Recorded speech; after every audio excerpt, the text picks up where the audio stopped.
আসসালাতু ওয়াসসালামু আলাইকা ইয়া রাসূলুল্লাহ। ঈদে মিলাদুন্নবী মহানবী হযরত মুহাম্মদ সাল্লাল্লাহু আলাইহি ওয়াসাল্লাম এর পৃথিবীতে আগমনের স্মরণে মুসলিম সমাজে প্রচলিত একটি ধর্মীয় উৎসব। মিলাদ শব্দের অর্থ জন্ম বা জন্মকাল। মুসলিম বিশ্বের বিভিন্ন দেশে রবিউল আউয়াল মাসে এ উপলক্ষে নানা ধর্মীয় কর্মসূচি পালন করা হয়। প্রচলিত মত অনুযায়ী 12 রবিউল আউয়াল ঈদে মিলাদুন্নবী পালন করা হয়। তবে মহানবী সাল্লাল্লাহু আলাইহি সাল্লাম এর জন্মের নির্দিষ্ট তারিখ নিয়ে আলেম ও ঐতিহাসিকদের মধ্যে মতভেদ রয়েছে। সহিহ হাদিসে এর জন্মের সঙ্গে সোমবার দিনের সম্পর্ক স্পষ্টভাবে পাওয়া যায়।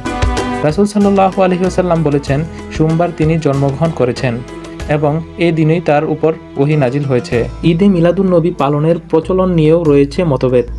একদল আলেম মনে করেন, ইসলামের প্রথম যুগে সাহাবী ও তাবেঈদের সময়ে এ ধরনের আনুষ্ঠানিক আয়োজনের প্রমাণ নেই। অন্যদিকে কিছু আলেম মনে করেন, মহানবী সাল্লাল্লাহু আলাইহি ওয়াসাল্লামের জন্ম আনন্দ প্রকাশ, তার জীবন ও চরিত্র আলোচনা এবং তার প্রতি ভালোবাসা প্রকাশ করার বৈধ হতে পারে, যদি এতে শরীয়ত বিরোধী কোনো কাজ না থাকে।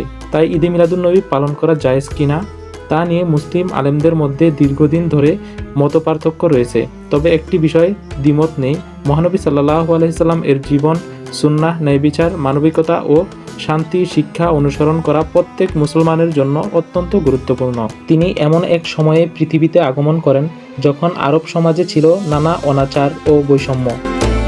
তিনি মানুষকে তাওহীদ, ন্যায়, ভ্রাতৃত্ব, মানবিক মর্যাদা ও শান্তি শিক্ষা দিয়েছেন।